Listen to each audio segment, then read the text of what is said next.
Assalamualaikum warahmatullahi wabarakatuh.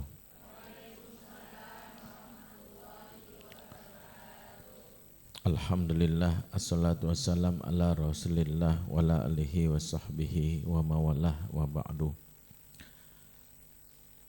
Ikhwatal iman a'azakumullah, bapak-bapak, ibu-ibu, saudara-saudaraku semua, jamaah kajian Marwah Muslimah Center. Semoga Allah memberkahi kita semua yang hadir dan semoga kita bisa masuk surga bersama-sama semuanya. Amin ya rabbal alamin. Buat anak-anakku yang hadir, adik kecil yang di depan, ada lagi yang bawa anak mana? Ada, Masya Allah. Kita doakan terus anak-anak kita, semoga mereka jadi anak yang soleh dan solehah, menjadi pemimpin bagi orang-orang bertakwa. Rabbana hablana min azwajina wa zurriyatina qurrata a'yun waj'alna lil muttaqina imama. Rabbana hablana min ladunka zurriyatan thayyibatan wa minas shalihin innaka sami'ud du'a. Amin ya rabbal alamin. Di siang ini kita kembali belajar bersama, melanjutkan serial mendidik anak akhir zaman. Ini serial yang cukup panjang akan kita bahas. Saya nggak tahu apakah iqomah sampai akhir, tapi ini kalau dibikin sebuah buku sudah kami rancang itu mungkin tebalnya 2000 halaman ya. Tapi kita coba urai satu persatu karena kita ingin bahas isyarat Nabi tentang akhir zaman itu sudah diberitahu sejak 14 abad yang lalu. Maka kita ingin menangkap isyarat itu. Ada tantangan-tantangan yang akan dilalui di saat kita mengasuh anak, di mana tantangan pertama udah kita bahas, kalau tidak salah, mudah-mudahan saya nggak lupa, yaitu family disconnection, ketika hubungan antar keluarga sudah tidak lagi dekat, serumah tapi tak sejiwa. Sesuai dengan hadis Nabi SAW, la taqumus sa'ah hatta yazharul faksha wa tafahush wal qati'atur rahim ya. Tidak akan datang hari kiamat sampai yazharul faksha, sampai viralnya perbuatan maksiat. Jadi hari ini ya ada boti-boti yang pamer ya, saya penyakit HIV, saya ini, mereka itu contoh betapa hari ini demikianlah mereka menyebarkan hal yang buruk. Yang kedua, tafahush, kata-kata cabul, kata-kata jorok yang sekarang sudah lazim diomongin, bahkan atas nama stand up komedi biar lucu ngomong jorok misalnya. Nah yang ketiga itu yang kata Nabi, wal qati'atur rahim, terputusnya kekerabatan. Tumbuh bersama di rumah tapi gak deket, kakak adik udah gede, yang dipikirin rebutan warisan misal. Ibu dan anak ribut, sampai akhirnya udah gak deket, termasuk suami dan istri. Sudah kita bahas. Yang kedua, isu di akhir zaman tentang mental illness, tentang jiwa yang mudah sekali gelisah, depresi. Saya tadi sedikit terlambat karena harus menerima konsultasi seseorang laki-laki yang dia setiap sendiri jantungnya berdebar-debar. Tapi kalau sholat berjamaah sama berdebar-debar, cemasnya tinggi sekali. Dan itu fenomena yang Nabi isyaratkan dalam hadis yang lain, la taqumus sa'ah hatta yamurur rajul bi qabri rajul thumma yaqulu ya laitani makanah ya. Tidak akan datang hari kiamat sampai ada peristiwa di mana seseorang melewati sebuah kuburan, lantas dia berucap di depan kuburan tersebut, duh seandainya saya mati seperti penghuni kubur ini. Jadi orang banyak pengen mati. Makanya sebagian ulama menyimpulkan di antara fenomena akhir zaman adalah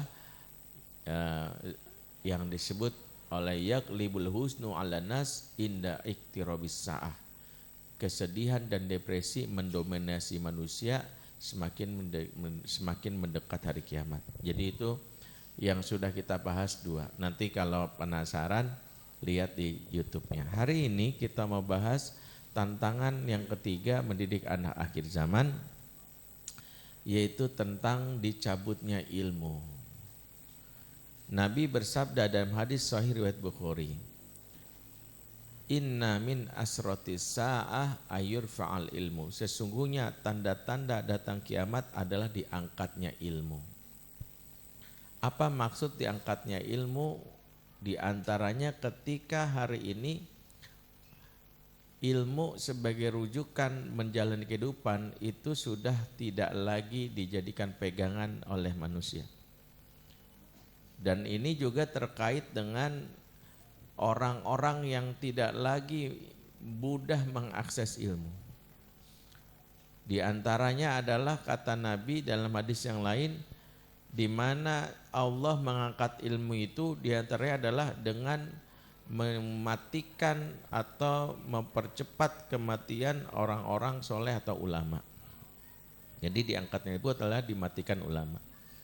Makanya dari hadis ini ada salah satu sahabat saya menyimpulkan, ketika Rasulullah memberitahu bahwa Allah mengangkat ilmu dengan cara mematikan para ahli ilmu, ini peringatan 2 hal.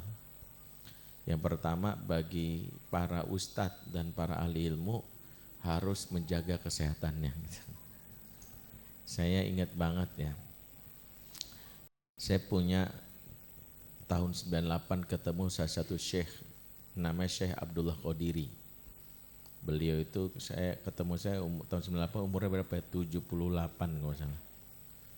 Waktu tahun 2024 saya ketemu umurnya sudah 105 tahun kalau salah. Masih sehat. Bahkan waktu tahun 98 itu dia bisa lari bolak-balik di puncak waktu itu, lewatin tangga itu 100 kali.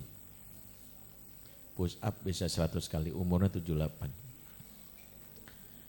Waktu itu dia ngasih nasihatnya gini, nasihat yang sampai sekarang saya ngejelek. Kata dia gini, ahli ilmu yang tidak menjaga kesehatannya, dia berkhianat sama ilmunya. Karena membiarkan ilmunya terkubur bersamaan dengan kematiannya. Itu waktu itu saya ngejelek banget, ya Allah. Makanya sekarang saya lagi coba pola hidup sehat lagi. Karena kata dia gini, ketika seorang ahli ilmu meninggal itu musibah bagi umat. Karena umat tidak lagi punya pegangan, apalagi ilmu tersebut belum didistribusikan. Misalnya belum ada buku, sehingga umat merujuknya gimana. Jadi kalau dia mati ya sudah selesai ada ilmunya. Ini persis kejadian salah satu kawan saya, mungkin ada yang kenal Ustadz Faris Beki ya. Beliau kan pakar siro ya. Beliau itu kan keturunan terah ulama, kakeknya itu ulama, belajar lama di Mekah. Kakeknya itu sehingga saya ahli di bidang falak. Pertama kali yang merumuskan bagaimana menentukan hari bulan Hijriah itu kakeknya itu dari Jambi. Kemudian kakeknya itu pakar dalam bidang hadis musalsal, sirah yang berkaitan dengan kejadian. Jadi kakeknya itu bisa menunjuk sebuah lokasi di mana Jibril turun. Dulu Nabi pernah bersandar di batang ini, gitu. Itu ada ilmunya tuh. Ini tempat di mana dulu nih wahyu pertama turun, tempatnya langsung ditunjuk itu. Jadi dicerita waktu kakeknya wafat, ayahnya itu juga seorang ustaz, ayahnya nangis. Terus ayah ngomong sama beliau, diceritakan ke saya. Tahukah kenapa ayah nangis waktu kakeknya wafat? Kata Ustadz Faris awalnya sebagai anak kecil polos. Ya siapapun mau ditinggal nangis ya. Kata dia, sebab kematian kakekmu menjadi tanda sudah hilang satu ilmu bersamaan kematiannya. Karena kakekmu belum sempat nulis. Sehingga sudah kita bingung lagi, nanya nanti tentang ilmu falak gak ada lagi, orang sudah wafat gitu. Makanya pelajaran pertama dari hadis ini justru mengingatkan seorang ahli ilmu yang gak menjaga kesehatannya, dia bisa berkhianat kalau dia matinya dalam keadaan sakit gitu ya. Walaupun takdir kematian sudah ditetapkan, tapi sunnatullahnya kalau karena kelalaiannya itu bahaya. Nah itu nasihat buat saya, nasihat buat guru-guru kita juga, buat Ustadz Habib, Ustadz Zahirika, makanya jaga kesehatan. Ya olahraganya pastiin. Ya makanya jaga kesehatan guru caranya adalah kalau bertamu ke rumahnya dikasihnya rebus-rebusan aja gitu. Mie rebus gitu. Ya. Enggak nucanda ya, boleh kasih apa aja. Tapi yang kedua kita pahami di hadis ini juga musibah buat umat. Di saat dimuafatkan, disitulah muncul musibah yang dialami, ilmu tidak lagi cara kita berjalan hidup. Kelak anak-anak kita belajar tidak lagi berdasarkan sumber tapi berdasarkan prasangka. Inilah yang pertama Nabi isyaratkan dalam hadis riwayat Abu Daud sebagai musibah. Kata Nabi, sayati alannas sanawatun khodda'at. Akan datang kepada manusia tahun-tahun penuh hoax. Khodda'at maknanya kedustaan, tipu daya. Akan dilewati oleh kita manusia di akhir zaman tahun-tahun penuh tipu daya. Nabi memakai kalimat sanawat. Sanawat itu jamak dari kata sanah. Sanah itu tahun, sanawat itu jamak, mewakili gambaran fase usia yang panjang. Jadi ini fasenya lama sekali. Jadi hoax yang sekarang nyebar itu nggak ada urusannya dengan pilpres, apalagi pilkada, pil-pil yang lain nggak ada hubungannya. Dia akan masuk ke dalam kehidupan kita, di mana manusia yang bisa selamat di fase ini, insya Allah kalau dia diberi umur panjang, dia selamat dari hoaks yang terbesar yang dialami manusia kelak. Tahu hoaks terbesar manusia nanti apa? Dajjal. Jadi sebenarnya hari ini kita sedang dicicil supaya kelak kita bisa membedakan hoaks terbesar. Anak kita juga dilatih. Karena salah satu petunjuk Nabi setelah hadis tadi kata Nabi lanjutannya yusaddiqu fihal kadhib. Di tahun hoaks itu mereka akan membenarkan orang-orang yang berdusta. Pendusta justru diapresiasi.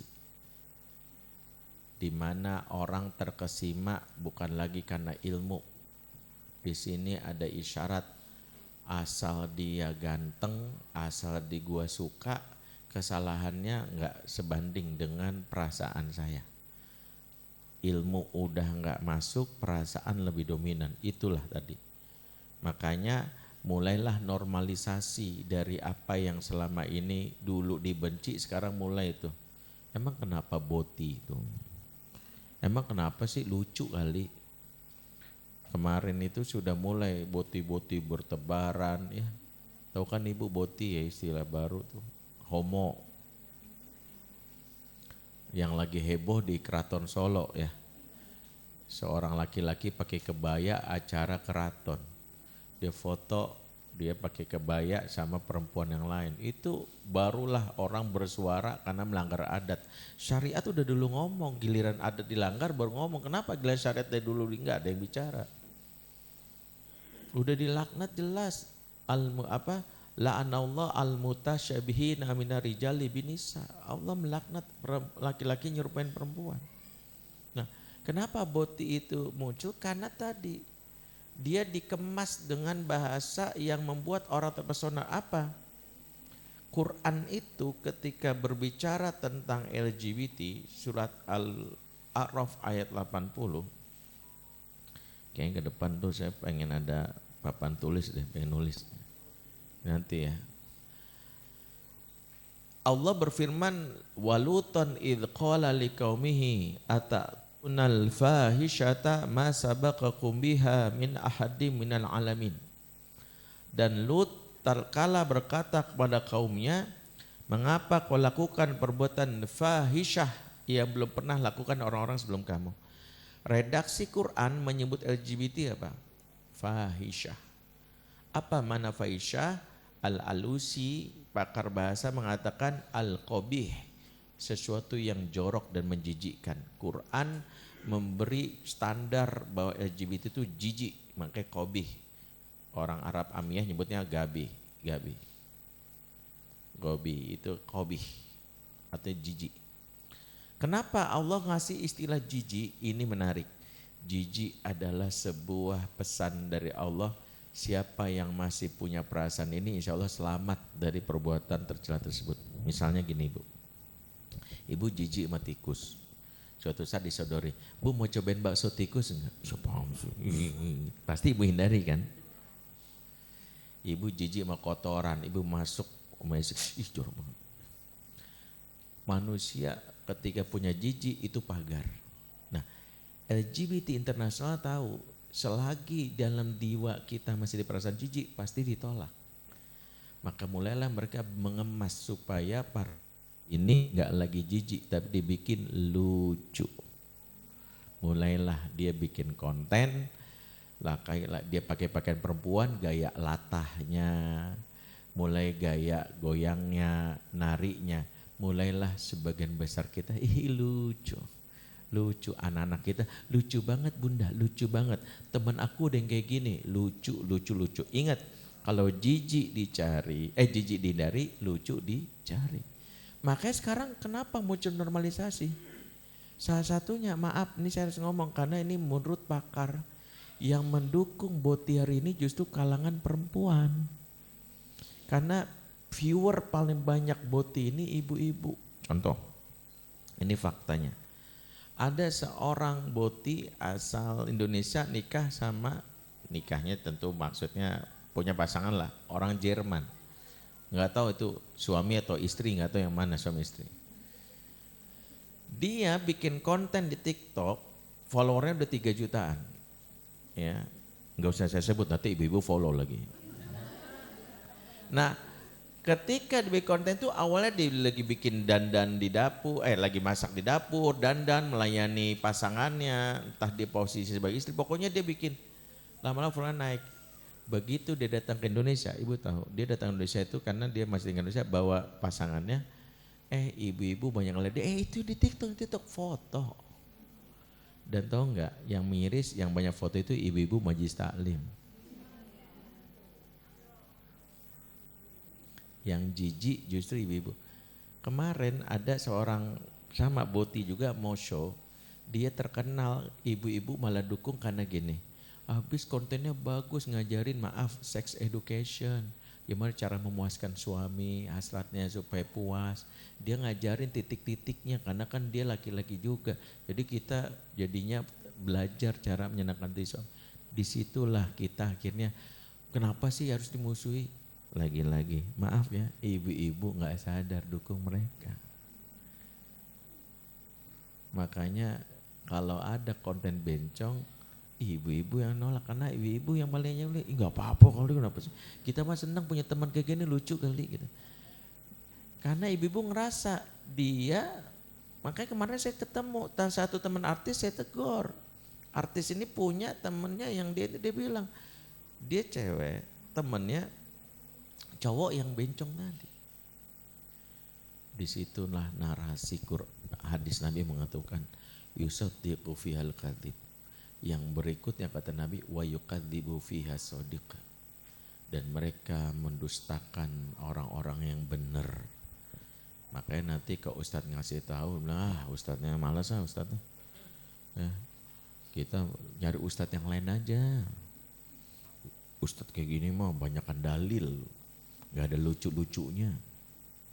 Jadi akhirnya orang itu terjebak bukan lagi ilmu. Akhirnya sekarang panggung dakwah lebih banyak panggung gimmick, tau gak panggung gimmick?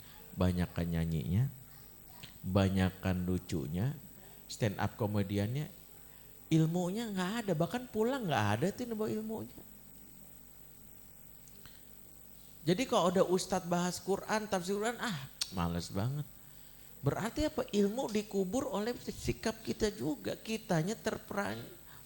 Sehingga akhirnya muncullah orang-orang yang disebutkan Nabi itu muncul ruwaibidah itu. Ruwaibidah itu apa? Dari kata ruwaibidah itu isim tasgir kata ruwaibidah itu. Sebenarnya ruwaibidah itu artinya orang yang rendah. Yang ada duduk di bawah itu Robidoh. Maksudnya apa? Orang yang nggak punya pengetahuan apa-apa, ibarat kata orang awam, sok ngomong bahwa dia itu tahu segalanya. Ustadz bisa dinasihatin, nggak gitu tafsirnya Ustadz. Kalau menurut saya, lah menurut dia, bukan menurut pendapat yang dari Quran. Jadi bisa tuh. Jadi dari situlah muncul fenomena ini. Makanya kita akan ngelihat banyak sekali penjungkir balikan di zaman ini yang pengaruhnya nanti kalau kita nggak bisa, kita akan terjebak kalau umur kita panjang saat Dajjal turun banyak jadi pengikutnya. Karena Dajjal itu masuk bukan lewat ilmu sudah tidak lagi dibutuhkan. Sebab Dajjal itu hoax yang paling besar tapi banyak jadi pengikutnya. Waktu Dajjal turun, Rasulullah sedang ngasih kabar Dajjal itu punya stempel di sini. Kafaro, kafir. Sudah ada tuh Bu, nggak bisa lepas tuh. Walaupun dia datang ke salon di waxing udah nggak bisa tuh. Ya, kafir sudah ada. Ini sebagai ujian, tahu nggak? Orang tahu dia kafir, tapi Dajjal show off. Inilah awal mula bagaimana orang rusak. Bukan ilmu yang dipakai tapi show off. Musim kering bertahun-tahun, orang nggak punya air, tiba Dajjal tunjuk ke atas jarinya, awan berkumpul. Awan berkumpul, tahu-tahu hujan terus. Yang tadi nggak percaya mulai, weh Dajjal. Kukira cupu ternyata suhu gitu. Mulai itu ada yang mulai jadi pengikutnya. Yang lain bilang dia kan kafir, ada tuh, tapi dia bisa, kita butuh banget, kita butuh air. Gara-gara Dajjal tuh lihat tuh air turun, kita jadi nggak kekeringan. Yang masih konsisten dia nggak ikut. Akhirnya Dajjal meyakinkan yang masih belum percaya. Apa? Yang sakit bertahun-tahun ditunjuk. Sakit berapa lama? Udah kemana-mana, ke rumah sakit ini nggak sembuh-sembuh. Sini mas saya. Atas izin Allah sembuh. Mulai itu yang tadi goyang, wah Dajjal ya, bukan sembarang beliau nih kan gitu. Mulai itu TOPBGT itu. Puncaknya Dajjal bikin praktek yang bikin banyak orang yang akhirnya banyak yang dalam tanda kutip murtad. Saat ada orang mati, kuburannya datengin, Dajjal mempertunjukkan kehebatan, langsung orang itu bangkitlah dari kuburnya. Dajjal satu-satunya yang diberikan izin oleh Allah untuk membangkitkan orang mati saat itu di akhir zaman, dan banyak yang goyang. Disitulah Dajjal menipu banyak manusia. Jadi di masa itu banyak manusia tertipu. Ada yang bilang sama saya, Ustadz, saya mah kalau udah jelas-jelas ada label kafir mah saya nggak bakalan, saya nggak bakal ngikut. Siapa bilang Bu? Hari ini banyak orang yang dikasih tahu sesuatu tetap ngikut apa? Rokok, merokok membunuhmu, tetap aja diikutin. Kan udah kasih tahu, rokok itu penjelas, merokok menyebabkan gini, tetap aja itu. Makanya saya bilang, saya curiga jangan-jangan nanti di masa depan pengikut Dajjal pertama perokok, saya bilang. Kan udah dikasih tahu. Dikasih tahu bahwa ini tetap aja, habis ke orang udah suka, mau gimana?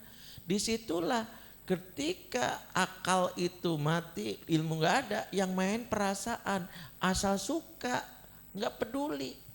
Habis saya suka ustadznya, bukan lagi ilmu, maka hati-hati. Kalau ibu menuntut ilmu mencari ustadznya bukan karena ilmunya, bahaya ibu termasuk yang tertipu nanti. Maka janda, iya cari ilmunya bukan ustadznya. Nih kalau ustadznya yang terkenal, followernya itu datang, kalau ustadznya nggak terkenal siapa nih? Ya belum centang biru akunnya, ya apaan? Nggak mau datang. Apalagi kalau ustadznya udah mempesona, kemarin waktu Koh Denis Lim, rame ibu-ibu.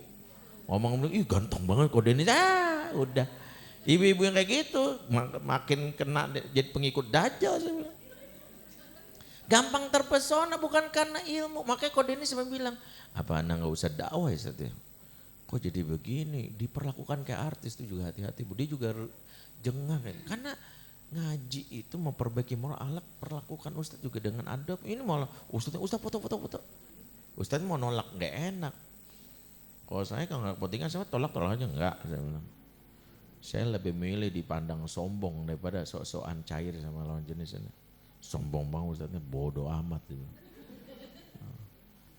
Saya punya istri, ibu punya suami nggak punya, jaga adab masing-masing. Saya aja nggak mau foto. Sekarang pun saya udah mikir ya. Pernah saya foto jadi mikir kok jadi aneh gitu. Ibu-ibu pengajian Majelis Taklim foto saya di tengah. Itu kan ibarat nih Walid sama pengikut-pengikutnya kan bahaya banget. Itu kan akhirnya habis itu saya nggak mau lagi. Saya ngeliat fotonya jijik gitu. Gini banget gue ya. Saya nggak mau lagi habis itu.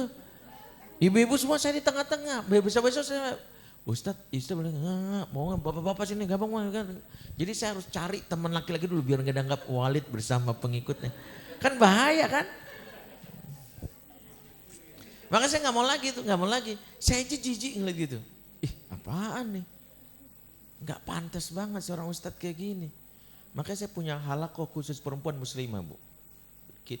Ngaji masih setiap pekan, para artis tuh liko setiap pekan sama saya, perempuan. Nikita Willy, Lisa Sumbandono, Caca Frederica, berapa yang lainnya, Revalina, beberapa itu. Mereka setiap Senin ngaji masih, setiap Senin. Tapi saya ngasih syarat ngaji sama saya nggak usah posting foto saya. Nggak usah, ayo foto bareng-bareng ada Ustadz berdiri tengah, nggak boleh ngaji. Yang kedua, saya ini guru sama murid dan nggak usah sok-sokan akrab. Kalau saya sok-sokan jadi WA seperlunya aja. Yang penting-penting aja.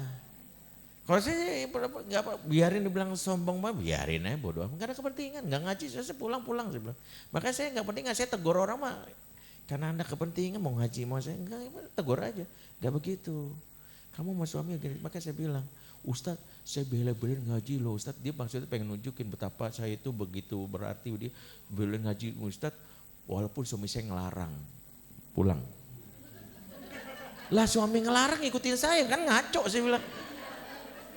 Duluin suami saya bilang. Oh gitu Ustaz, iyalah saya bilang. Wah itu ngaco pengajian saya nih kok kayak gini saya bilang.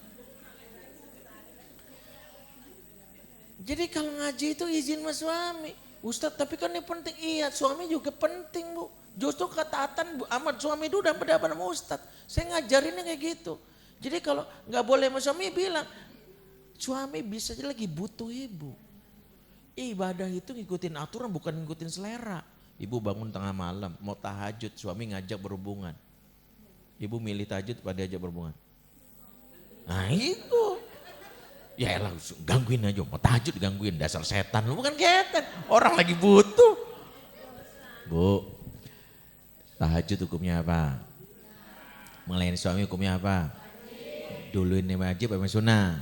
Wajib. Nih kita nih ibadah suka-suka kita sih. Yang nentuin ibadah tuh Allah, yang berdasar masuk surga tuh Allah. Jadi kok di akhirat bertanggung jawab begini, ya Allah aku kan ngikutin syariatmu. Kata engkau ngelayani suami sudah, makanya aku gak sempat tahajud. Setiap bangun tahajud suruh ngelayani suami, enak hujahnya di depan Allah. Ini kita mau sendiri, ya Allah aku kan udah tahajud. Kata Allah tahajud nggak berarti. Orang aku suruh taat sama suami, kamu malah Allah itu menyuruh sesuai, udah ikutin prosedur.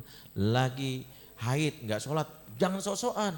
Kan saya bisa Allah, walaupun haid saya masih kuat kok. Masa apa sholat? Itu kan ngeyel. Allah bilang udah nggak usah sholat, ya udah. Makanya ibadahnya wanita haid justru nggak sholat selama niat. Jadi niatin lagi, ya haid, ya Allah aku nggak sholat karena engkau, ibadah tuh selama haid. Selama haidnya jadi ibadah, kenapa? Karena engkau aku nggak sholat. Jadi ngikutin maunya Allah.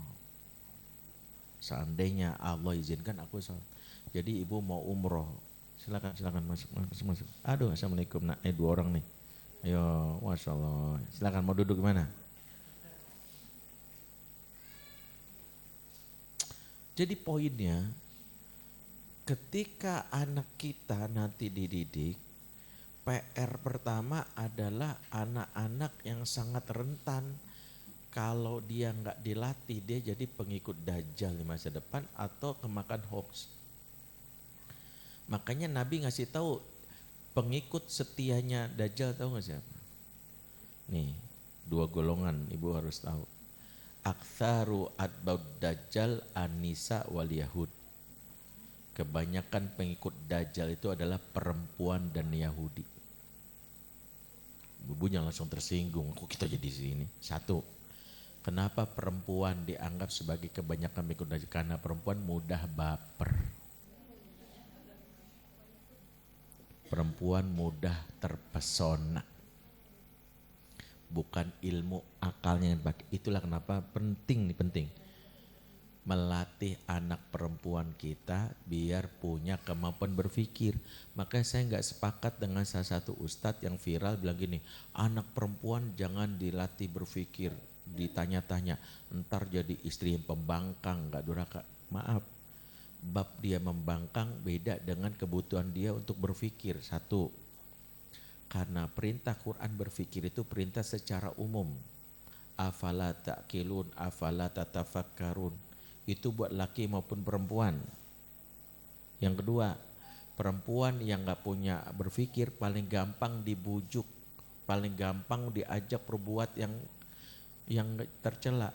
Korban-korban pelecehan, maaf saya harus sebut, yang di pesantren itu tahu tentang hukum. Tapi gampang dibujuk dan bilang, Walid nak Dewi boleh, ini guru kamu, ayah kamu. Dia tahu sebenarnya kan kemarin aku belajar berduaan sama lawan jenis gak boleh. Kok Ustadz ngajak aku ke kamarnya ya? Karena perasaannya, akalnya hilang tuh. Makanya anak perempuan ada yang jadi korban pelecehan dibujuk. Jadi akalnya tahu ini. Itulah kenapa justru latih anak perempuan berpikir. Urusan di masa depan, tapi kalau kebanyakan berpikir dan berbantah, itu hal yang berbeda. Sebab wanita yang membantah umumnya karena banyak berpikir hatinya tidak disapa. Seimbang dalam Islam itu. Sehingga kenapa hadis Nabi mengisyaratkan pengikut Dajjal itu rata-rata perempuan, bukan jenis kelaminnya. Tapi sifat baper yang dominan ada perempuan menjadi penyebab perempuan bisa jadi pengikut Dajjal. Itu yang pertama. Makanya tetap waras. Kagum Ustadz boleh, tapi kalau salah ya bilang salah. Maaf Ustadz, ini kan bukannya haram.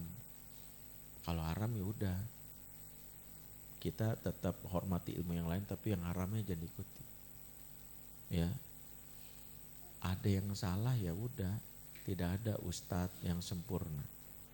Tapi kalau udah salah, ya udah, tegur yang baik. Atau kalau kita nggak punya kemampuan menegurnya, minimal kita menolaknya, mengingkarinya. Itu yang pertama.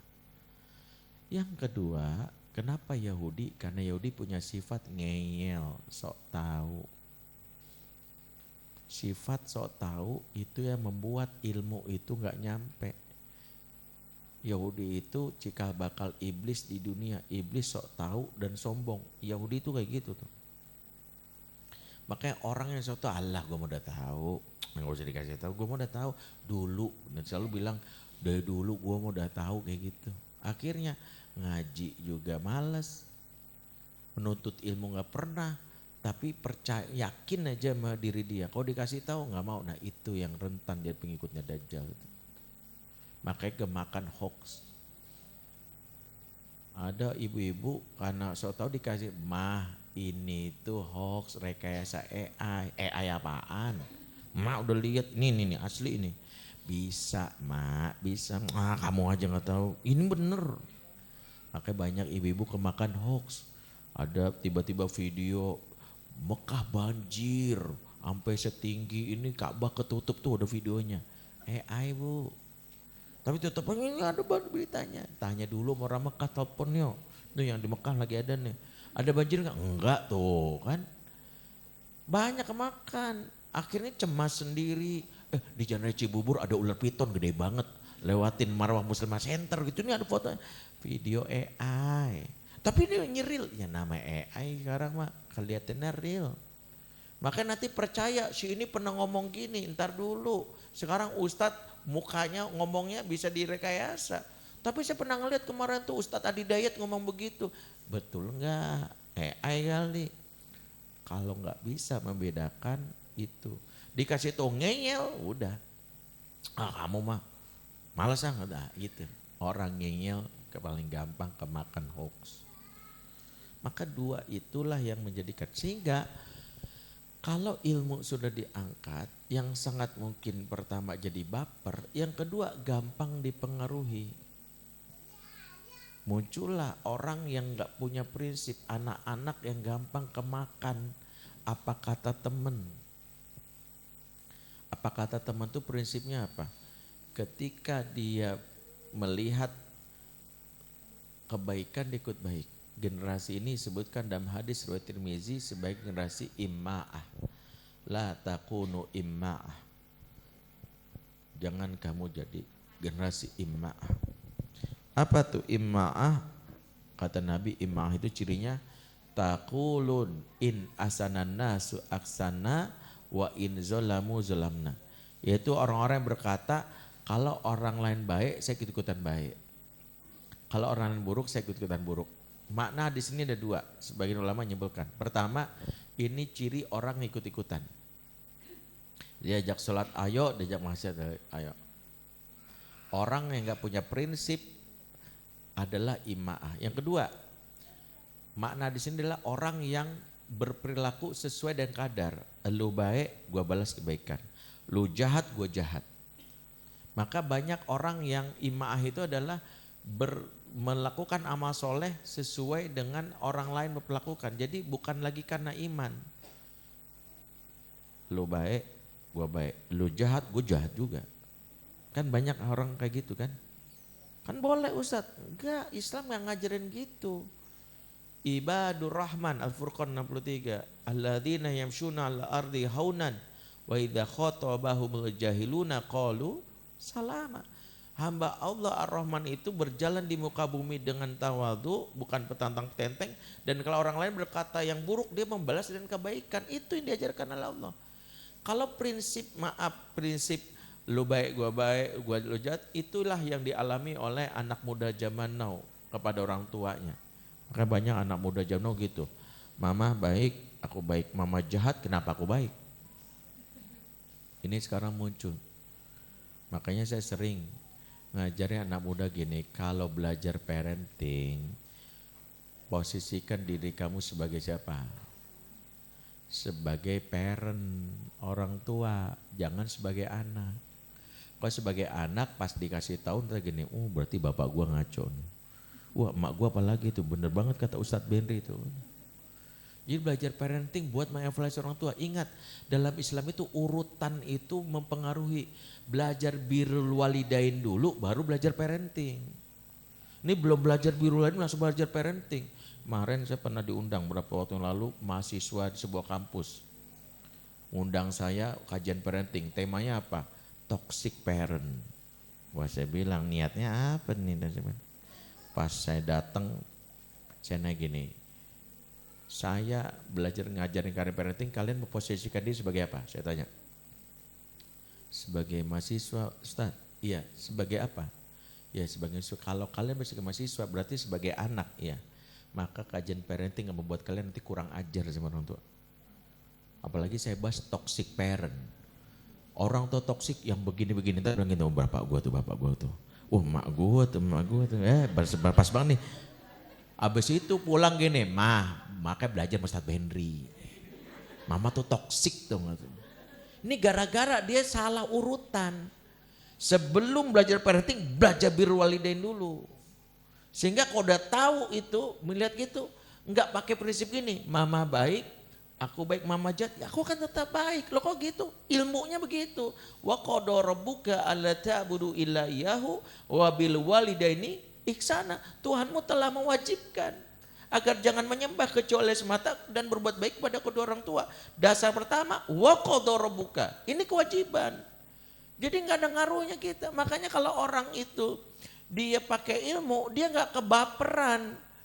Ngapain gua baik Ustaz, dia jahat sama saya, ngapain saya baik sama dia? Loh, disitulah kamu terjebak dalam perasaan.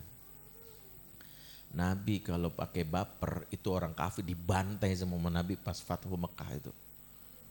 Iya kan dibantai sama Nabi kan udah punya kuasa kan. Nabi akan mengingat-ingat dulu saya pernah dilempari kotoran onta. Dulu saya pernah dilemparin ini, saya pernah gini-gini. Maka di saatnya it's time to revenge. Semua sahabat, bumi apa tumpah darahkan semua tuh bantai semua enggak tuh. Nabi itu itulah prinsip Islam datang dengan assalam. Begitu datang orang kafir udah ketakutan tuh mau dibantai nih Muhammad bantai gitu. Masing-masing nanya, oh dulu kamu pernah apa? Saya pernah melempar Muhammad dan kotoran unta. Wah dipenggal kepala kamu tuh takut-takut. Semua udah mikir. Tahu nggak begitu datang Nabi cukup mengucapkan satu kalimat dari Nabi Yusuf yang diabadikan surat Yusuf ayat 92. La tathriba alaikumul yaum. La tathriba alaikumul yaum. Hari ini tak ada caci maki untukmu. Yaghfirullahu lakum. Semoga Allah ampuni kamu. Wa huwa arhamur rahimin. Dialah yang maha pengasih di antara paling kasih. Omongan Nabi seperti Yusuf terhadap saudaranya. Alih-alih melakukan balas dendam, Nabi bilang antum jami antul laqo. Kalian semua bebas. Bayangin itu yang diajarkan dalam Islam. Maka kebaperan itu adalah ciri dari orang yang ilmunya belum nyampe. Maka kalau ilmu sudah nyampe, baper itu kalah. Nanti kalau ibu semakin ngaji, jangan bersih begini. Ngapain saya baik Ustaz sama suami model kayak gini? Lah dia aja gak pernah ngasih, ngapain saya ngelayanin dia? Dia aja gak pernah ngasih nafkah. Bab dia gak ngasih nafkah, itu bab dia dosa. Ibu tidak taat sama dia, dosanya sama. Saya selingkuh nih Ustadz karena suami saya selingkuh juga. Jadi saya balas aja. Oh berarti modelnya itu yang disebut iman. Dia beriman bukan karena ilmu. Logika ilmu hilang maka muncul perasaan. Jadi jangan jadikan kajian itu untuk nyerang orang. Sekarang ada loh yang berburu ilmu bukan untuk memperbaiki diri tapi untuk cari pembenaran. Nih kayaknya suami gue harus denger nih, suami gue harus denger. Makanya kalau Ustadz Benri lagi bahas tentang kajian keayahan, ibu videoan terus potongan video ibu kirim ke WA suami, tonton mas. Bagus banget tuh mas buat kamu. Emang suami gak punya jurus? Dia kirim ceramahnya Ustadz Khalid Basalamah tentang karakter istri solehah. Ibu tonton kan? Nggak ada yang nonton. Karena mental kita itu yang dicela dalam Quran, tahu nggak mental dicela Quran itu? Wailul lil mutaffifin. Ada yang hafal? Alladzina idza talu 'alan nasi yastawfun. Terus wa idza kaluhum aw wazanuhum yuksir. Celaka orang-orang yang culas. Ini ayatnya bab dagang nih, bab dagang. Kalau dia ditimbang punyanya, dia minta disempurnain. Jangan kurangin, awas ya gua pantau loh. Tapi kalau nimbang punya orang lain, dia kurangin. Terus hubungannya dengan keluarga apa? Di mental culas di keluarga. Kalau ada kekurangan pasangan langsung komplain. Kamu bisa berubah gak sih mas? Kamu gimana sih? Kapan kamu berubah? Dia dulu gini mulu. Giliran kita yang salah, terima aku apa adanya. Ya aku memang begini. Aku memang begini mau gimana lagi. Giliran orang lain kamu tuntut. Giliran diri sendiri minta pemakluman. Culas. Mutafifin. Tahu mutafifin tuh? Culas tuh kayak gitu. Makanya kalau ngaji niatnya buat perbaikan diri. Jangan jadikan kajian untuk nembak orang lain. Kajian itu untuk nembak diri saya gitu. Kalau nembak orang nyari celahnya belum nih. Kapan Ustadz bahas tentang suami? Ustadz bahas suami dong Ustadz. Udah handphone udah geter-geter nih Ustadz. Udah siap direkam ini gitu. Giliran saya bahas istri, ntar dulu ibu tantan pura-pura gak denger tuh ntar gitu. Suami bagus nih rekam. Mau selama ini gitu terus? Enggak. Makanya enggak ada perubahan dan karena mental semuanya culas. Anak pengen belajar mengevaluasi orang tua, parenting, niatnya udah salah. Belajar. Kemarin ada psikolog belajar parenting niatnya untuk mengevaluasi orang tua. Saya tegur psikolog, Ustadz, saya pengen banget belajar jadi murid Ustadz. Kalau diizinkan saya pengen intens sama Ustadz. Di mana aja ya Ustadz kajiannya? Saya psikolog dari kampus, disebut nama kampusnya. Tertarik dengan psikologi Islam dan belajar sama Ustadz. Saya tanya, tujuannya apa belajar? Saya pengen menggali tentang toxic parenting dan luka pengasuhan. Karena saya korban dari orang tua yang toxic sehingga saya punya luka. Terus maksudnya belajar sama saya buat apa? Saya bilang, ya supaya saya tahu Ustadz tentang luka-luka sebagai bahan masukan buat orang tua saya. Udah, niatnya udah salah saya bilang. Kalau kamu mau belajar saya, ini buat kamu sebagai orang tua di masa depan. Dudukkan diri kamu sebagai orang tua. Kalau kamu niatnya bersama orang tua, enggak saya enggak pernah ridho ilmu saya untuk tembak orang. Jangan tembak orang kan. Ini mental karena kita tidak cari ilmu, yang cari itu adalah perasaan kita. Apa aja nembak ke orang terus. Akhirnya setiap kajian langsung bilang nih, kayak temen gue nih kayak gini. Temen gue banget nih kayak gini. Ya gak pernah, saya tuh gak pernah deh.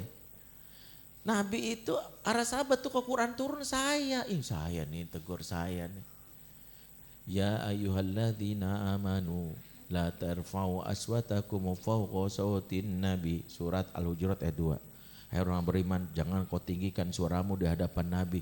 Sahabat semua merasa, jangan itu saya tuh. Saya kan ngomong sama Nabi kurang ajar kayaknya. Ada sahabat, gua banget itu gua tuh. Karena gua itu kalau ngomong tinggi, sampai takut mengurung diri. Nama sahabatnya Sabit bin Qais. Dia sampai gak mau ketemu Nabi, sampai minta izin sholat berjamaah itu ditinggalkan. Karena takut ini ayat mencela dia. Semua sahabat merasa saya. Gak ada bilang si ini nih.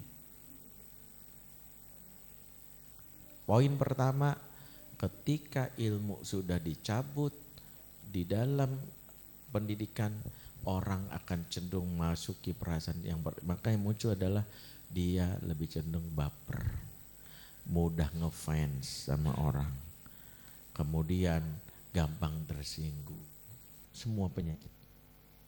Anak-anak antaranya adalah PR-nya didiklah mereka supaya punya akal berpikir sehingga bisa membedakan mana yang batil, mana yang sejatinya tidak diajarkan dalam Islam, mana yang sejatinya sesuai dengan ajaran Islam. Itulah yang membuat ilmu itu menerangi jalan kita.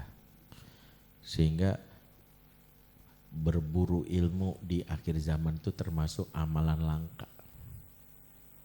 Kalau zaman dulu ada salaf yang berangkat jalan kaki puluhan kilo atau ribuan kilometer untuk menuntut hadis, itu lo dianggap biasa mereka. Tapi hari ini makanya di siang hari ibu-ibu mau ngaji, padahal ini kan ya enakan di rumah bobok siang sambil deket AC gitu ya, sambil nonton Netflix, enak banget tuh.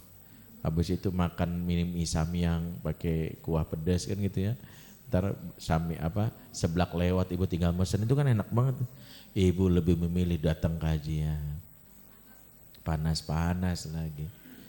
Udah gitu gak dikasih snack lagi panitia. Kalaupun dikasih, udah gitu snacknya habis lagi. Itu. Ya itu udah banyak sekali. Beratnya kita datang ke kajian, makanya di akhir zaman itu motivasi anak kita itu untuk menuntut ilmu. Mulai dari kecil aja, indahnya ilmu. Nanti semangat ngaji itu semangat yang kalau dipertahankan sampai akhir zaman itu menjadi orang yang istimewa. Orang istimewa itu yang mungkin gak dikenal di masyarakat. Saya kemarin ngisi, karena para influencer artis ini saya suruh, kalian itu yang istimewa bukan jumlah follower. Kalian istimewa selagi kalian ngaji. Karena membuat orang mulia ilmu. Selama kalian ngaji ilmu, adalah influencer yang akan dikenang ilmu. Makanya mereka sekarang ngaji. Apa yang membuat kita istimewa? Hal yastawil ladzina ya'lamuna wal ladzina la ya'lamun. Surat Az-Zumar 9. Apakah sama orang yang punya pengetahuan dengan orang tidak punya pengetahuan? Ayat ini bahasa dari sisi hitopnya menyindir. Orang yang punya ilmu sama yang gak punya ilmu beda maksudnya. Istimewanya orang yang punya ilmu. Makanya wanita yang punya ilmu dengan wanita yang tidak punya ilmu beda. Wanita yang datang kajian dengan orang yang tidak, silakan. Keluarga yang ikut kajian dengan keluarga tidak kajian beda. Jadi beda. Maka bikin kita merasa istimewa. Mungkin saya gak sekaya Nikita Willy, saya gak sebanyak follower, tapi saya minimal punya warisan ilmu yang saya wariskan. Bikin budaya mencintai ilmu di akhir zaman ini. Berburu ilmu, senang belanja buku, senang membaca. Postingan-postingan gosip hindarin, tayangan-tayangan yang cuman bikin ketawa ketiwi kurangin. Duduk, denger ceramah, catat, itulah yang istimewa. Ya, poinnya di situ. Inilah tantangan yang ketiga di akhir zaman. Mudah-mudahan bermanfaat. Nanti kita jawab. Aku luqala jafatiful lakum. Wassalamualaikum warahmatullahi wabarakatuh. Waalaikumsalam warahmatullahi wabarakatuh. Masya Allah, alhamdulillah. Hari ini part yang kedua ya. Mungkin sebenarnya Bapak Ibu sudah mulai memahami, tapi saya yakin di kepala masing-masing pengen tahu lebih lagi.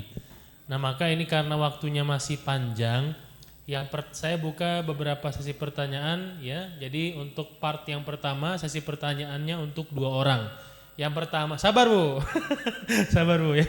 Kita mulai dari bapak-bapaknya dulu. Ada yang mau bertanya? Oke, 1. Nah baru 1 orang ibu-ibu nih. Nah tadi yang sudah duluan tuh Bu ya. Siapa nama Bu? Ya Ibu Anissa. Oke, pertama silakan Pak. Sebutkan nama, terus dari mana, kemudian langsung bertanya. Jadi jangan bertanya, oke saat saya bertanya, ya ada 100 pertanyaan nih, jangan ya. 1 pertanyaan cukup. Terima kasih.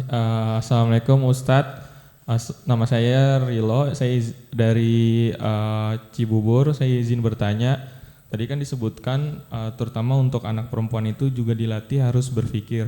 Nah untuk di zaman yang seperti ini bagaimana menyeimbangkan pendidikan terutama untuk anak perempuan dari sejak dini untuk dilatih berpikir, tapi di satu sisi juga dia kan harus memiliki jiwa keperempuanannya itu untuk tetap kasih sayang gitu. Bagaimana cara menyeimbangkan itu, atau ada tips atau kiat-kiat mendidik anak dari sejak dini supaya anak ini juga tidak nanti ketika dia tumbuh menjadi besar tidak terlalu mendominasi dengan perasaannya, tapi juga menggunakan akalnya untuk menghadapi masalah-masalah ketika dia tumbuh seperti itu. Terima kasih.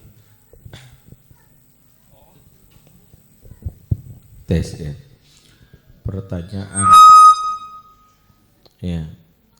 Pertanyaan antum ini jawabannya 32 kali episode.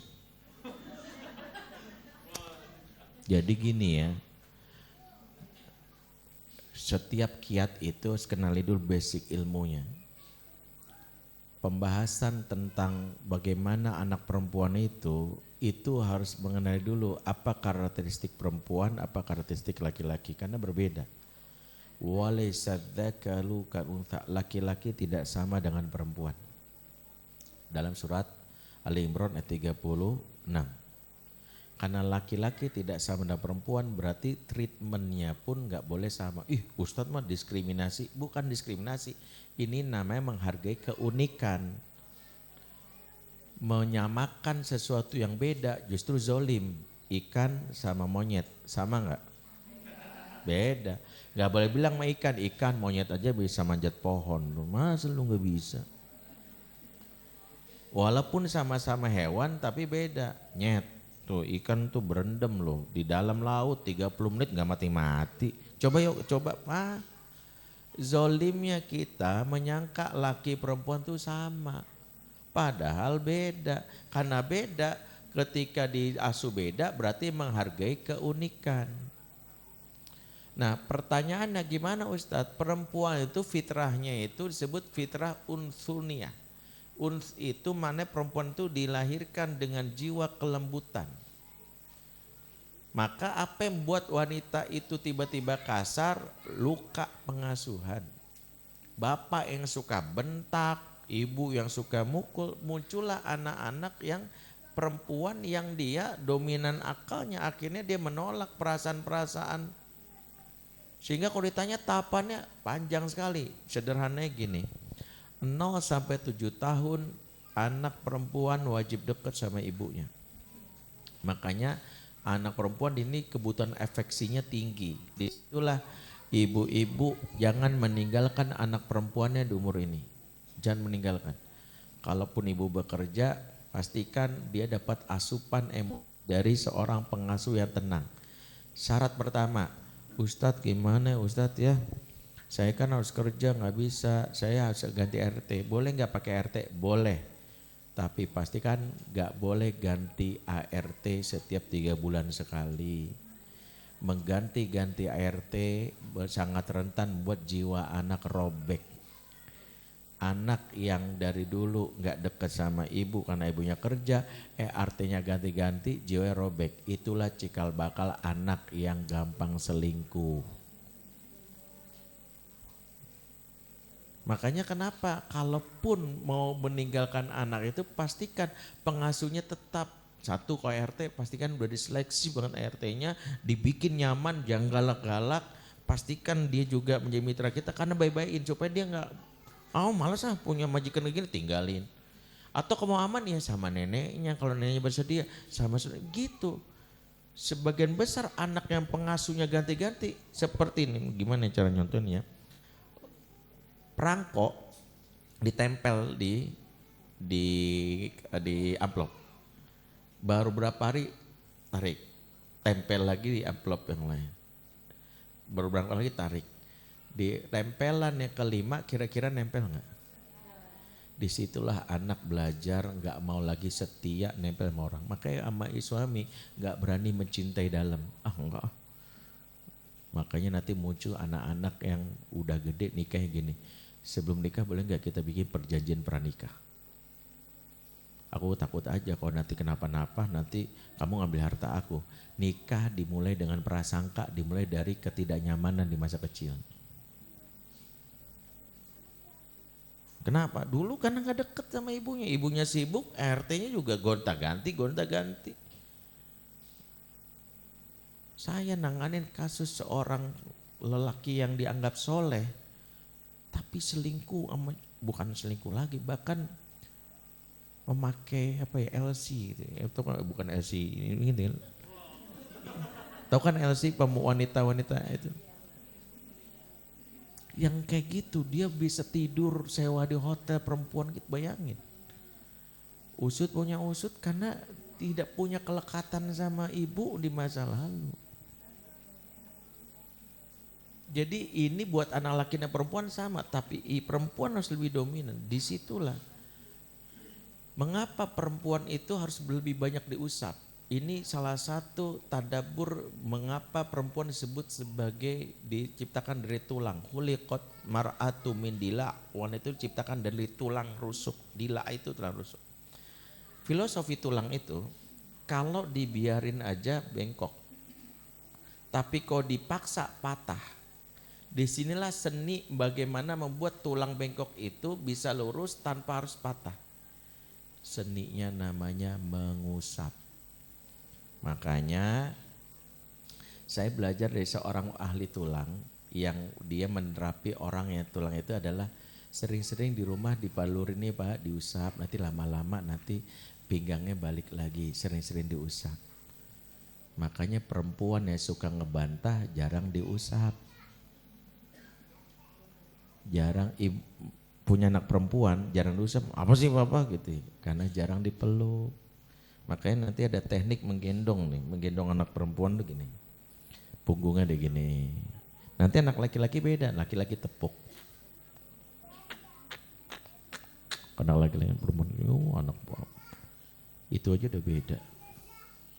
Jadi intinya kebutuhan afeksi perempuan itu tinggi dengan fitrahnya tadi. Maka 0 sampai 7 wajib. Nanti gimana? Barulah 7 tahun itu fasenya dia banyak dengan bapak. Karena fase itu diawali dengan mumayyiz. Akalnya sudah mulai aktif. Akal sudah mulai aktif berarti sudah mulai dapat pemasok akal. Siapa? Bapak. Karena bapak pelatih akal. Disitulah boleh anak dilatih. Mulai ditanya, menurut kamu gimana? Kakak mau warna putih apa warna biru gitu. Kenapa warna putih? Aku suka aja. Oke, kalau misalnya warna putih hilang gimana? Latih semua cara berpikir gitu. Nanti memberikan pilihan. Ya. Nanti baru setelah di fase itu dilatih skill keperempuanannya. Skill keperempuanan perempuan itu paling mudah dilatih dengan cara memain boneka. Perempuan itu bermain boneka karena melatih peran dia untuk mengasuh, merawat. Makanya perempuan yang senang main boneka itu normal dan itu cara dia mengekspresikan kasih sayang. Yang kedua, merawat hewan. Dia punya hewan piaraan, boleh. Ya, misalnya dia punya hewan piaraan, misalnya dinosaurus ini. Okay. Atau gajah itu bukan piaraan gede banget. Ya. Yang itulah yang misalnya kucing, ya kalau anjing ya nggak boleh lah karena gitu. Yang ini aja kucing atau apa marmut ya apa, kelinci, kayak gitu, boleh. Nanti juga ada skill dia mengajar perempuan mengasah sifat wadudnya dengan cara mengajar. Makanya setiap anak udah remaja tantang kakak mau nggak ngajar anak-anak TK latihan di situ. Saya mewajibkan anak saya mengajar dari remaja karena ngajar itu cara dia untuk berinteraksi dan mengasah kepekaan rasa. Habis itu apalagi nanti ada skill melatih dia untuk ikut dalam kegiatan sosial. Macam-macam. Jadi itu prakteknya panjang. Makanya saya bilang semua ada tahapan-tahapannya. Ya. Tapi nggak bisa kita bahas ada tahapan yang harus kita pelajari ya. Wallahu a'lam bishawab.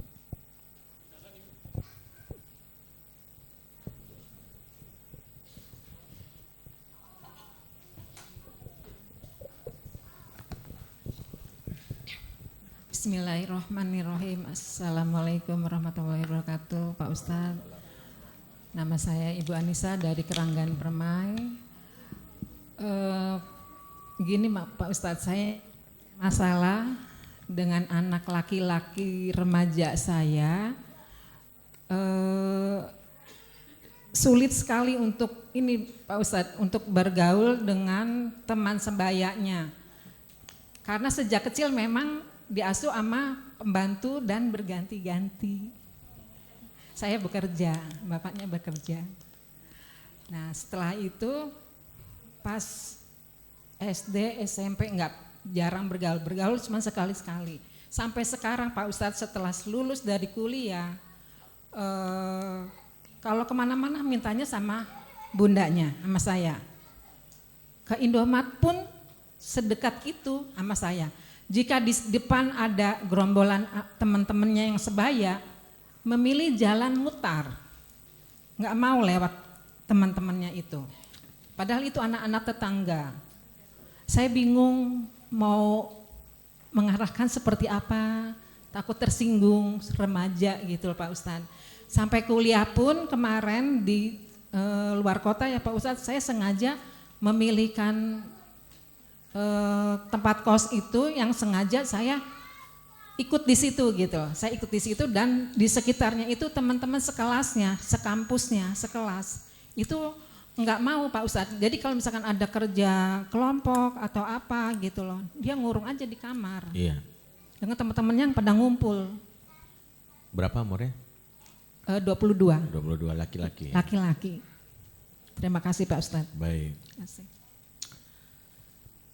Dalam pembahasan anak yang tumbuh remaja dan sudah umur 20, kita ada bab khusus apa yang disebut namanya utang pengasuhan. Nabi bersabda, innalil waladika alika haqqon, sesungguhnya anakmu punya hak atas dirimu. Ketika kita tidak memberikan hak berarti kita berhutang. Hutang pengasuhan itu baru kita dapat saat kapan? Saat anak sudah beranjak remaja. Makanya rapor pengasuhan orang tua itu justru diperlihatkan pas balik. Kalau anak di umur 7 tahun 8 tahun kelakuannya itu belum boleh kita nilai. Mau dia baik bukan bentuk anak kita, mau dia buruk bukan betul-betul buruk. Karena Allah saja tidak menilai dia, maka kita nggak boleh nilai. Anak saya Ustadz, alhamdulillah 7 tahun sudah rajin ke masjid, saya senang banget sudah jadi anak yang soleh. Boleh, tapi jangan terlalu bangga. Karena belum jadi ukuran. Anak 7 tahun ke masjid belum tentu karena kesolehannya. Bisa jadi karena di masjid ada tukang cilok enak banget. Terus ada yang ngajak main perang sarung, dia senang. Terus kita udah bangga. Makanya terimanya biasa aja. Terus kalau dia bandel susah bilangin, belum juga. Hasil pengasuhan itu pas dia balik tiba-tiba, kenapa dia sekarang malas sholat ya? Kenapa dia ngebentak-bentak mulu? Kenapa sih susah banget bangun pagi ya? Kenapa sih dia tadi yang bilang kalau mau temen? Nah disitulah Allah sudah kan namanya hutang pengasuhan. Nah pembahasannya kan sama, ini sama panjangnya dari pertanyaan Bapak tadi. Pertama, saya langsung ke kiat. Satu yang ibu lakukan pertama apa? Satu, jangan fokus ke anak. Ajak suami fokus mohon ampun sama Allah. Sebab hutang itu amanah yang kita lalaikan. Kalau kita nggak serius, kita dihisap oleh Allah. Ibu dititipin, anak itu kan titip. Kondisi aslinya baik, kata Nabi mengatakan ma min mauludin illa yuladul fitrah, tidaklah bayi lahir kecuali lahir dalam keadaan fitrah. Berarti dulu aslinya baik. Fa'abawahu, orang tuanya menjadikan dia menjadi buruk. Berarti kita dihisap karena dulunya baik. Sama ibu dititipin mobil Ferrari. Dititipin mobil Ferrari di rumah. Terus kata pemiliknya nanti sebulan lagi saya ambil aja, saya mau liburan dulu ke luar negeri. Baru 2 minggu ternyata spionnya patah, lecet. Begitu dia datang, ibu nggak bilang gini, mana saya tahu, saya nggak tahu. Ibu akan dibilang kurang ajar nih orang. Yang pertama bilang kan maafin ya, iya tadi pas saya lagi buka rolling nggak sengaja, saya juga. Ibu minta maaf dulu.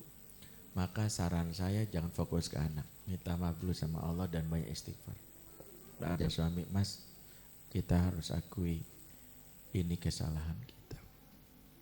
Yuk istighfar sama-sama. Yang kedua, perbanyak amal soleh. Ibu tahu nggak rumus utang pengasuhan? Seperti bank konvensional. Seperti bank konvensional, banyak bunganya. Kalau ibu menyadari meninggalkan anak sampai umur 15 tahun, maka utangnya itu 15 tahun plus bunganya 10% bayarnya. Saya ngomong gini supaya ibu nanti jam lagi gini, padahal saya udah berubah Ustadz. Saya udah ikut kajian Ustadz. Berapa lama ibu berubah? Baru 2 bulan. Berapa lama ibu melakukan kesalahan? 20 tahun, gak make sense. 20 tahun ibu melakukan kesalahan, bayarnya 20 tahun plus 2 tahun 10% tadi, 22. Berarti nanti umur 22, begitulah cara Allah untuk memberitahu kita. Dulu kamu melakukan kesalahan, anak kamu aja sabar, kenapa kamu pengen cepet?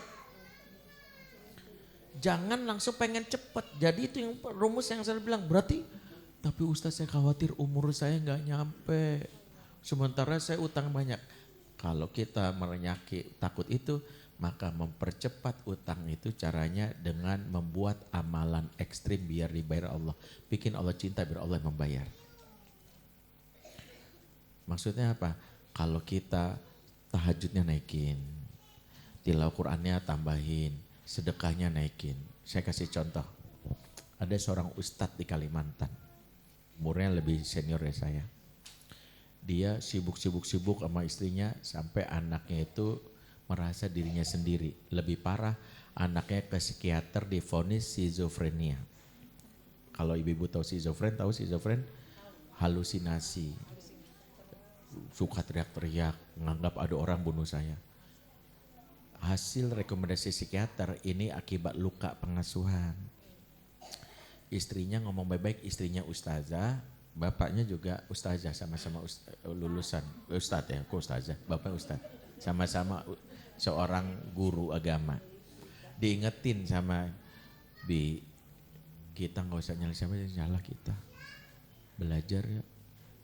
Untungnya dia besar hati, iya, Abi tahu salah, gimana cara mulainya? Gimana kalau konsultasi, kan ada ustadz yang di Jakarta itu yang dulunya Ustadz Bendri. Di sini agak suka nggak malu. Kan biar bagaimana Abi lebih senior, gimana belum siap Abi. Untungnya saya punya di website saya belajar online yang bisa diakses dari manapun. Caranya adalah daftar, nanti dia bisa mengakses video saya, dia klik. Istrinya nawarin nih Bi, ada membayar utang dan membasuh luka pengasuhan. Ada 35 episode. 35. Bapak ini akhirnya belajar pelan-pelan. Setiap ini saya catat. Pas banget bab saya menjelaskan tentang amal soleh, dia terinspirasi. Ya Allah, hutang saya banyak sama anak. Akhirnya dia lakukan apa? Umi, kalau Umi ridho, kan Abi ada mobil warisan dari almarhum ayah, yaitu mobil Alphard tahun 2011. Ditaksir waktu itu harganya 700 juta. Kalau Umi ridho, Abi jual, terus uangnya buat Gaza semuanya, buat Palestina. Uminya, iya udah gak apa-apa Bi, dijual murah dapat 700. Begitu mau ngasih, uminya bilang, istrinya bilang, Bi kalau cuman kita dua buat Gaza kayaknya gimana gitu. Mendingan ajak binan-binan kita juga, kita bikin yuk tablik akbar untuk Palestina, kali aja dapat dana lebih besar kan lebih manfaat lagi. Ya udahlah, itulah mulai inisiatif bikin lembaga untuk Al-Quds. Disitulah dibikin. Digalang dana dapat 5,5 M. Dari 700 uang dia galang dana baru 5,5 M. Dia sama sekali gak ngambil spesial pun, karena niatnya adalah untuk beramal soleh, nolong, kirim. Allah takdirkan prediksi dari psikiater, tadinya 17 tahun, dibayar 17 tahun. Anak ini cuma minum obat dan sembuh 2 tahun. Apa yang ingin saya sampaikan? Mempercepat utang dan luka pengasuhan lewat amal soleh. Berarti kalau kita ingin amal soleh, niatkan Allah aja. Setiap amal soleh, ya Allah, aku lakukan ini karena Engkau. Enggak ada cara, aku lakukan karena Engkau. Semoga kalau Engkau terima, aku hanya mau anak yang soleh aja. Aku enggak mau yang lain aneh soleh. Makanya ada yang disebut tawasul bil amal. Setiap amal kita, kalau Engkau ridho. Kemarin ada salah satu artis itu diuji dengan anaknya. Terus dia berangkat sama saya ke luar negeri kan. Itu cerita tentang anaknya bla bla bla bla. Anaknya pokoknya masalahnya itu dengan lawan jenis non muslim, hampir kebawa anaknya ke agama pacarnya. Kan takut bapaknya. Akhirnya dia melakukan yang saya anjurkan tadi. Dia semangat banget bersedekah untuk bayarin waktu dia isu Palestina, dia bantu sambil bilang, ya Allah, jika ada satu amalku dari semua itu yang Kau ridhoi cuma satu, aku nggak pengen lagi kekayaan, udah cukup ya Allah, yang cuma satu, anak soleh. Ya Allah, nangis dia. Cuma satu, anakku jaga ya Allah, jaga. Pengen anakku jaga ya Allah. 2 minggu kemudian takut apa anaknya datang, dia bilang, Pak, udah aku putusin. Kenapa?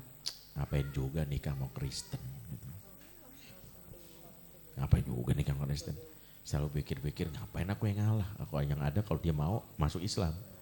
Itu gak ada, dulunya dia cinta mati banget sama ceweknya. Tiba-tiba berubah. Allah balikkan hatinya. Itu dia nelpon saya malam-malam untuk bilang, Ustaz, ya Allah Ustaz, si ini udah berubah. Gimana? Ya gak tahu tuh, dia cuma tahu-tahu bilang gini aja, udah aku putusin. Ada nggak yang wanita soleh aja deh kalau mau, gitu langsung, ya Allah, berubah langsung. Poin pertama adalah sebelum ibu malah aspek teknis yang kayak gini beresin dulu nih, istighfar sama Allah, perbanyak amal soleh, libatin pasangan, melakukan kebaikan yang bisa kita lakukan. Niatin tawasul bil amal. Apa aja yang ibu bisa lakukan. Kalau ibu nggak bisa sedekah karena punya harta, yang lainnya. Terlibat misalnya di Marwah Muslimah Center ini, kalau ada ini saya jadi relawannya boleh nggak? Saya ngapa-ngapain kayak sederhana amal itu jadi sepele. Saya boleh nggak misalnya saya nenteng-nenteng tasnya Ustazah Erika kemana-mana gitu. Ya lumayan kalau beratnya 10 kilo kan saya jadi kuat juga gitu. Apa aja lihat misalnya. Jadi supirnya kayak apa, pokoknya amal aja bikin Allah ridho. Bilang sama suami amalan apa yang Allah ridho cari aja Pak. Baru yang keempat, kenali apa isu utangnya. Utang itu ada 5, nah itu ya pembahasannya kan panjang nih. 1, spiritual. 2, utang intelektual. 3, utang emosional. 4, fisikal. 5, sosial. Anak yang sulit bersosialisasi dengan orang biasanya di 2 isu, utang sosial sama emosional.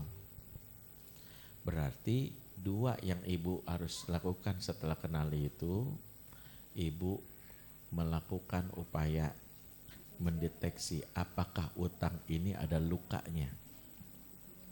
Ada utang, ada luka. Gara-gara berutang anak, nah ciri luka apa tuh? Anak yang gampang marah, anak yang emosional, anak yang setiap diajak nggak mau, itu cirinya terluka. Nah lukanya dibasuh dulu, bikin dia merasa nyaman, baru bayar utang. Bayar utang itu bukan ceramah. 1, karena ibu tahu dia punya ketidakdekatan secara emosi, ibu luangin waktu sering berdua, minta maaf, pelukannya selama ini jarang lakukan. Yang kedua, bapak bertanggung jawab melatih kecerdasan sosialnya apa? Berduaan mengajak safar. Ibu nggak usah ikut. Bapak ngajak yang senang-senang dulu. Karena kelaki-lakian hanya bisa dilatih dengan sesama laki-laki. Makanya kalau ibu capek juga, bapaknya bilang, Pak, ini umur dimana bapak berduaan. Dekatnya sama saya. Apa? Dekatnya sama saya. Dekat sama ibu itu karena dia secara naluriah ada yang hilang di masa kecil. Akhirnya umur dia yang sebenarnya sudah umurnya bersama bapak, nagihnya ke ibu dulu. Jadinya tadi, maaf kesannya jadi childish, infantil istilah psikolog. Harusnya dekat sama ibu tuh jangan dicegah, itu udah normal tuh. Karena manusiawi kan. Dulu mama meninggalkan aku wajar. Di situ biar imbang, bapaknya deket juga. Salah satunya mengajak jalan berdua, apa kesenangan dia. Nah, kalau dia nolak, jangan-jangan ada luka sama bapaknya, itu yang dicek. Kalau udah dilakukan, ya ini memang ada bab nanti kalau perlu ada konseling khusus, tapi terakhirnya konsisten aja. Tadi rumusnya, kita nggak tahu berapa lama nih. Kan nggak bisa cepet. Jadi ibu udah bener, ibu nggak usah nolak. Konsisten ibu dengan membuat dia merasa nyaman sudah. Tapi gimana Ustadz, kok jadinya apa-apa saya? Ibu tinggal minta supaya suami ambil alih. Sebagaimana menyapi anak waktu kecil yang waktu susui, itu caranya bukan ibu yang kejam, bapak yang mengambil alih. Sini bapak. Gitu ibunya, jadi dia dapat jaring pengaman emosi baru. Bapaknya ketika ibunya nolak, bapaknya ngambil. Dia menjadi sakit hati ketika ibu nolak, bapaknya cuek. Makanya ibu bisa mengatakan, mama nggak bisa dulu ya sama papa ya. Bapaknya di kondisi jangan sampai bilang, ya lah bapak nggak mau. Ya udah, ditolak ibu, ditolak bapak sakit. Maka kondisi sama papa. Nanti kalau dia minta sesuatu sama aku nolak, papa yang ini ya. Bisa gini, mah beliin ini mah gitu. Mama nggak bisa sama papa ya. Bapak yang ngambil alih, papa aja beliin ya. Di situ papa yang masuk. Jadi jaring pengamannya ada dari 2 orang itu. Wallahu a'lam bishawab.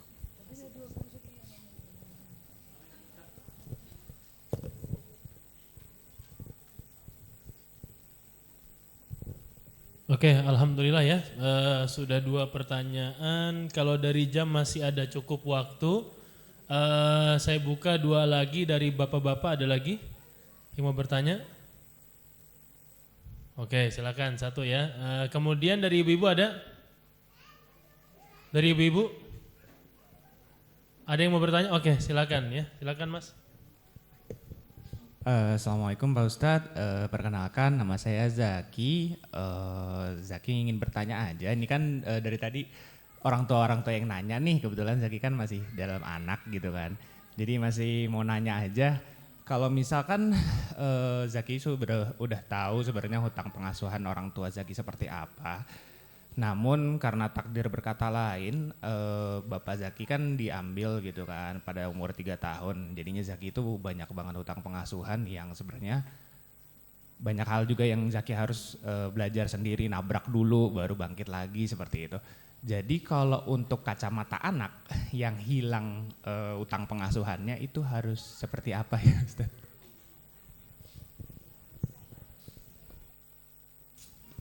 Baik ya. Utang pengasuhan dalam POV anak seperti hukum akikah. Akikah itu kewajiban orang tua yang dilakukan kepada anak setelah lahir. Ada bapak ibu kita lupa. Kan ada yang waktu kecil nggak diakikahin kan. Pas udah gede anaknya nanya, "Mah, aku udah pernah diakikahin sih?" Astagfirullahaladzim, mungkin belum ya. Kalau kita udah mampu, nggak usah nagih, kita aja yang mengakikahkan sendiri. Itu menurut mazhab Syafi'i. Maka hukum utang pengasuhan gitu, udah gede nggak usah nagih, maafin aja, bayar sendiri. Apa yang kurang dari aku? Kok aku kayaknya kurang stimulan maskulinnya ya? Karena bapak kan udah meninggal, aku dulu nggak deket sama bapak, bla bla bla bla. Satu, menyadari diri, kayaknya aku harus magang deh dengan ustadz ini. Kayaknya aku harus sering deh gabung sama komunitas ini. Jadi cara membayar utang yang berkaitan dengan nilai kelaki-lakian, download dari orang terdekat. Makanya kalau kita nggak punya figur ayah karena yatim, nggak usah khawatir. Keyatiman itu bukan memutus apa hak kita sebagai anak karena Nabi pun yatim. Tapi Allah menggaransi alam yajid kayatiman. Bukankah Allah temukan engkau dalam keadaan yatim? Fa'awa, Allah naungi keyatiman. Apa maksudnya Allah naungi keyatiman? Meskipun dia yatim tapi enggak kehilangan figur bapak. Bapak pertamanya mulai dari suaminya Halimatus Sa'diyah. Setelah Bunda Halimah mengembalikan ke mana? Ke pangkuan Bunda Aminah, mulai kakeknya. Kakeknya wafat, muncullah pamannya. Tuh, begitu. Dari inilah kita belajar, bapak yang tidak hadir yang kehidupan kita wafat, kita tahu ada yang kurang nih, saya nggak ada mentor nih. Mentornya siapa? Kalau ada paman, ya apalagi akrab bilang, paman boleh nggak tinggal sama paman? Kalau enggak, boleh nggak magang sama paman? Kalau ada. Kalau nggak ada paman siapa? Kakek kita ada, semua laki-laki dewasa yang kita dianggap baik, yang di ACC sama ibunya, jadikan mentor. Kalau nggak ada guru, kalau nggak ada community, intinya kesadaran diri. Karena saya butuh asupan kelaki-laki. Karena gini, asupan kelaki-laki itu diperoleh dengan cara melihat. Jadi kalau kita nih, salah satu cara paling gampang belajar kelaki-laki itu adalah kita safar bareng. Misalnya Mas Zaki nih, saya nggak tahu nih caranya biar bisa tough dan sebagainya tangguh. Ada komunitas misalnya rider atau apa touring yang dilakukan oleh para rider motor besar dan itu orang-orang soleh semua, ikut aja. Di situ ngelihat, oh ginilah cara, itu bisa membantu kita mendownload kelaki-lakian yang kita butuhkan. Ya Allah alam insyaallah.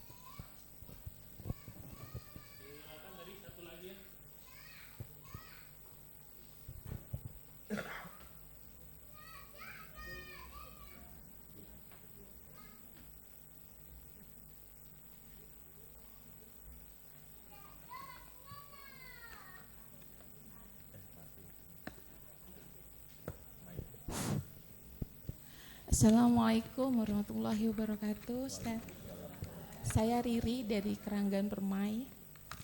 Ada yang ingin saya tanyakan Ustaz, masalah mendidik atau mendampingin anak saat usia remaja perempuan, di saat orang tuanya udah single parent, bagaimana ya Ustaz? Terima kasih. Iya. Aduh, pertanyaannya itu panjang. Ini single parent lagi itu 3 kali Bu, saya harus bahas. Gini ya, single parent itu singkat. Single parent itu ada 3 kategori. Pertama, ibu kenali dulu. Single parent karena perceraian. Single parent karena kematian. Single parent karena kesibukan pasangan sampai pulang setahun sekali. Semua ada contohnya dalam Islam. Single parent karena perceraian, single parent karena kematian, dan single parent karena kesibukan. Itu kenali dulu. Yang kedua, ini saya persingkat nih, jawabannya karena panjang. Yang kedua, konsep dasar single parent adalah be smart mom, not super mom. Saya ulangi, jadilah ibu yang smart, bukan ibu yang super. Kenapa saya ngomong gini? Karena dasar menjadi ibu yang single itu dia harus mengenali kebutuhan utama anak sama ibunya apa. Super mom sering didoktrin oleh tetangga, kamu bisa, kamu jadi ibu yang super, itu malah membahayakan diri. Karena super mom itu beresiko menghilangkan hakikat kebutuhan anak sama kita. Contoh, kalau orang ibu saya logikakan seperti lagi di mobil, di perjalanan tiba-tiba batu jatuh di tengah jalan menutupi jalan. Ibu turun dari mobil karena merasa super, ibu dorong sendiri. Bisa Bu, walaupun lama. Habis itu ibu kembali ke kemudi, nggak sadar encoknya kambuh. Nggak sadar engselnya ini. Tiba-tiba ketemu anak di jalan, mama sakit, coba ini ngapain sih? Ibu memarahi anak karena ibu memaksa diri membotong batu, akhirnya anak nanti dulu, mama tuh capek dan sebagainya. Kalau ibu smart, nah tiba-tiba ya smart itu memang butuh modal tapi bisa disiasatin. Misalnya kalau ibu ada uang, mas bisa minta tolong nggak angkatin ini. Nanti saya kasih uang kopi deh ya. Saya nggak bisa. Oh iya bu. Kalau ibu nggak punya uang, tolongin ya, tolongin, nggak harus ada uang. Dibawa sana. Makasih ya mas, ibu pakai kemudi bisa siul-siul anak-anak mama, iya tuh. Bedakan kan? Yang pertama maksa dari super, yang kedua smart. Maka smart itu fokus kepada satu. Rumus ibu single mom adalah berdamai dengan perasaan. Jadilah ibu yang bahagia. Karena dasar anak tumbuh di single parent adalah dia tidak akan nyaman dengan ibu yang sering menunjukkan stres dan depresinya. Nah, makanya single parent itu dasarnya smart. Yang kedua adalah kenapa single parent itu, boleh tahu ibu kenapa single parentnya? Kematian. Di antara hal yang ibu lakukan kalau karena kematian maka merilis emosi lebih dulu. Berdamai supaya anak tahu bahwa kesedihan normal. Tapi anak yang ditumbuhkan dengan perasaan sedih bertahun-tahun tumbuh jadi anak yang guilty feelingnya kuat. Gak pengen nyakitin mama, mama udah cukup sedih. Akhirnya dia jadi gak jujur.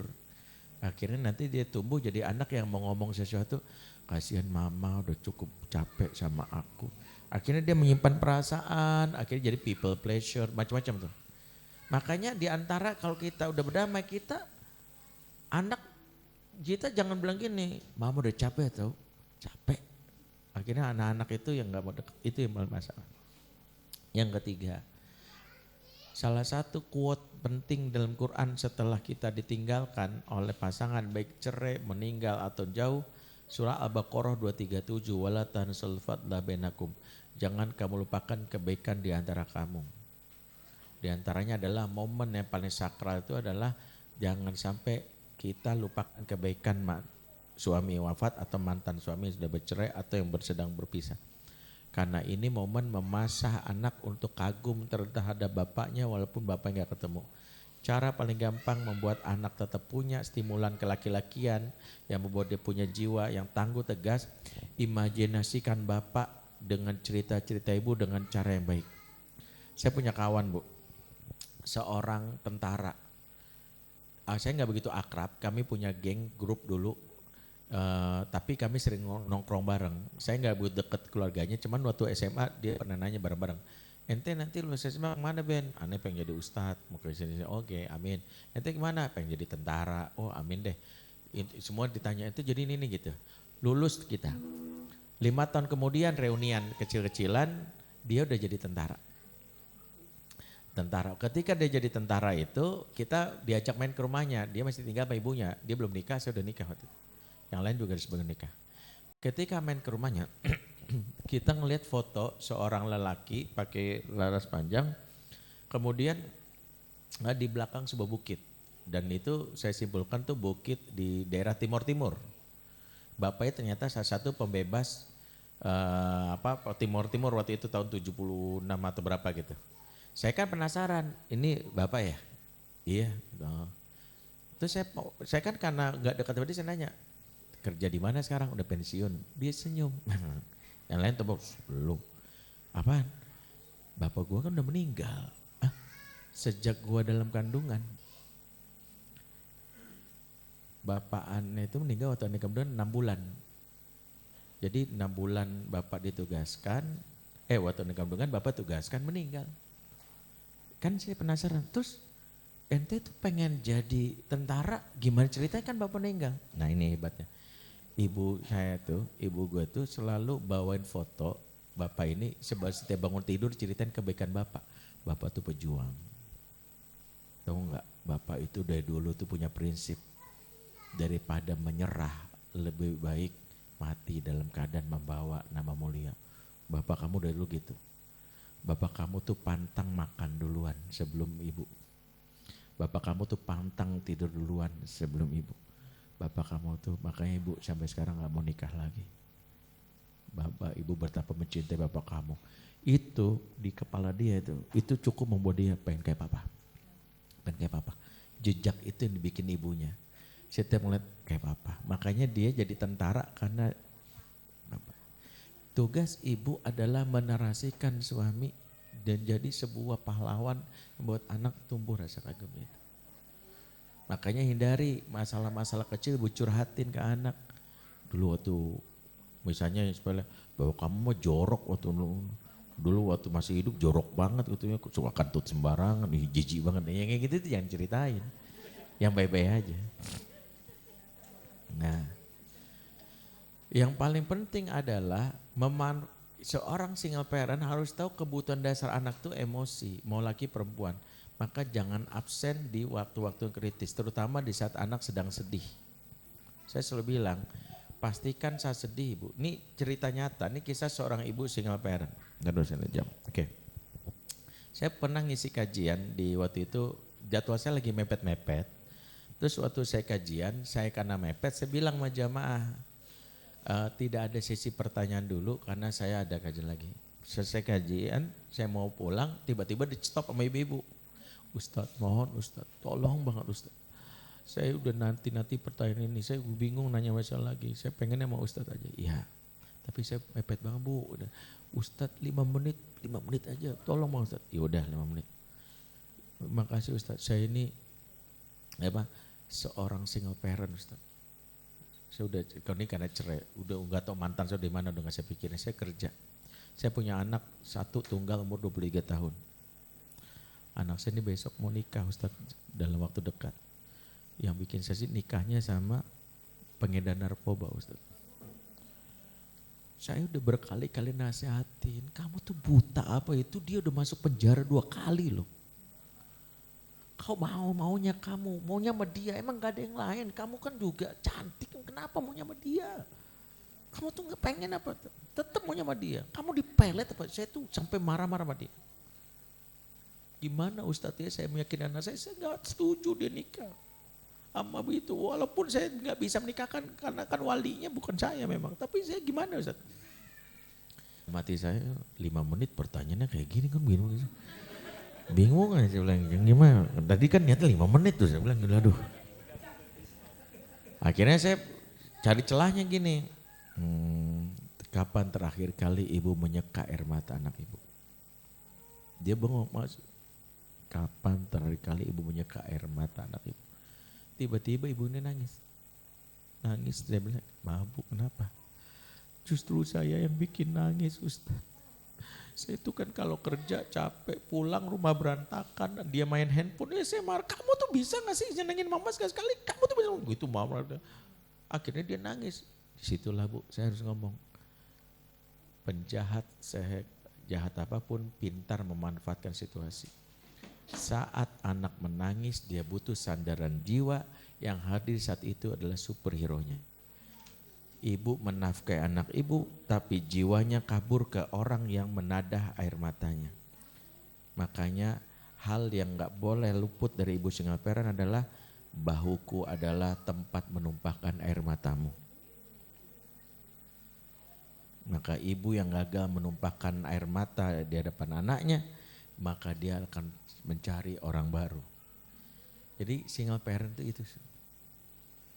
Kalau ibu bisa jaga itu, ibu aman. Insya Allah. Itu aja ya. Wallahu a'lam bishawab, cukup dulu. Assalamualaikum warahmatullahi wabarakatuh.